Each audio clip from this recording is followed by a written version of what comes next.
김학의 전 법무부 차관의 뇌물수수 의혹 등을 수사하는 검찰 수사단이 경찰청 디지털 포렌식 센터에 대해 어제 추가로 압수수색을 진행했습니다. 수사단은 다음 주 초까지는 압수수색을 이어가면서 과거 경찰 수사 자료를 최대한 확보하겠다는 계획입니다.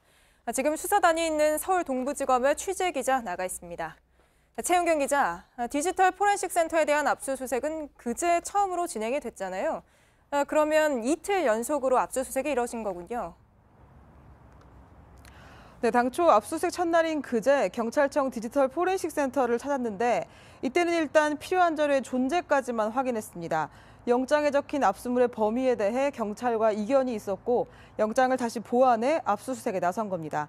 수사단은 다음 주 월요일에도 압수수색을 이어갈 예정입니다.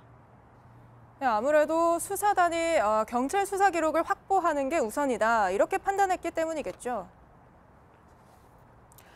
네, 이번 사건은 2013년 경찰과 검찰 수사 뒤 6년의 시간이 흘렀습니다.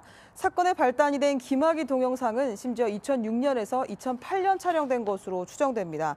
관련 자료를 직접 확보하기엔 이미 10년 이상의 시간이 지나버린 겁니다. 따라서 2013년 최초 경찰 수사 당시에 확보된 기록들을 확보하는 것이 무엇보다 중요하다고 판단한 것으로 보입니다.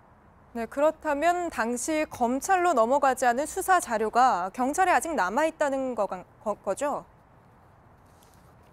네, 그렇습니다. 검찰 수사는 주로 윤중천 씨와 김 전 차관의 성범죄 의혹에 집중해서 이뤄졌는데요. 이 때문에 당시엔 김 전 차관과의 연결고리를 밝혀줄 다른 자료는 받지 못했을 수도 있습니다. 수사팀 관계자는 경찰이 1, 2차 수사 당시에 윤 씨와 사건 관계자 등의 노트북과 휴대폰을 직접 분석했다면서 수사에 도움될 다른 자료들이 남아있을 것으로 보고 압수수색했다고 전했습니다.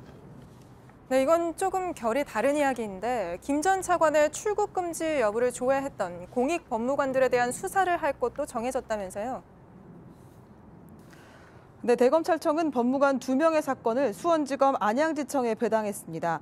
안양지청이 법무부가 있는 정부 과천청사 관할이라는 점을 고려했습니다. 또 수사단을 본류 수사에 집중하게 해주겠다는 뜻도 있는 것으로 풀이됩니다. 지금까지 서울 동부지검에서 JTBC 최윤경입니다.